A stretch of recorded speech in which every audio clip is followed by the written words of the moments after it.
Hello students, this is my first video, and through videos I will be giving you the recapitulation or summary of the chapters. So please go through the NCERT textbook. It is very important for class 12th biology student. I will be referring the page numbers where you have to focus more. So the first chapter is reproduction in organisms. It starts from page number 3. So on page number 3, the first concept which is explained is lifespan.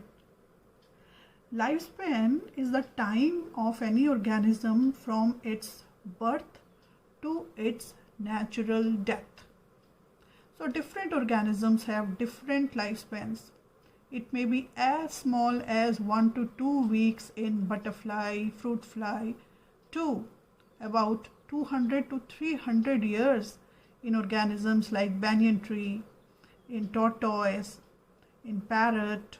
Okay, so please go through. On page number 4, there are different diagrams and different examples of different lifespans of organisms are mentioned. Now we come to the concept of reproduction. Reproduction is a biological process by which any organism is able to produce new organisms of its own type by different processes from the pre-existing organisms. So there are different types of reproductions. We categorize them into asexual reproduction, which is monoparental, because only one parent is involved, and sexual reproduction, which is biparental, because there are two organisms are involved. Both the reproductions have different advantages and disadvantages. Asexual reproduction, the main advantage is it is because monoparental, so it is very fast, it takes very less time, and many new organisms are produced.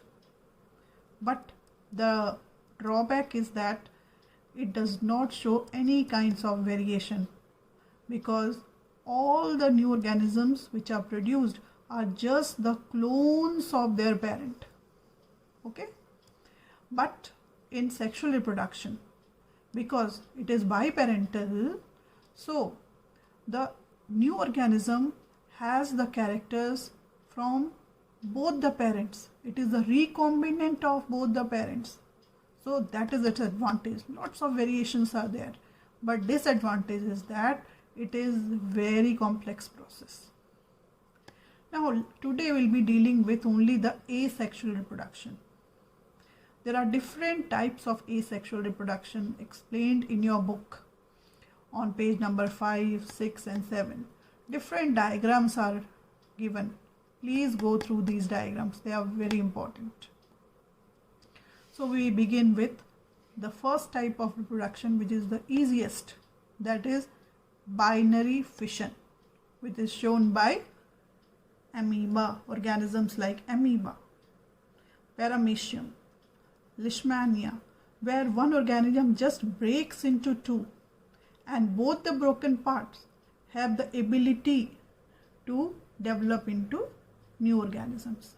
Diagram of binary fission of amoeba is shown on page number 5. Then we have multiple fission, where one organism breaks into many small parts, and each part has the ability to produce new organisms. For example, shown by Plasmodium. Also Chlamydomonas shows it.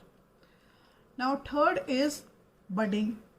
Budding is the process in which one organism shows different formation of small outgrowths, and these outgrowths are able to develop into new organisms.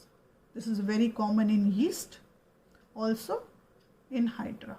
Diagram is mentioned. Both the diagrams are shown. Please go through it. Then gamule formation. Gamule formation is an asexual reproduction shown by sponges or porifera. The diagram of this gamule formation is also drawn in your book. Draw it. Then spore formation. Spore formation is shown by fungi. Fungi like bread mold, that is Rhizopus. Different types of spores are formed by the fungi, which are asexual spores. Then algae like Spirogyra, they show asexual reproduction by breaking down into small fragment, and this process is called fragmentation.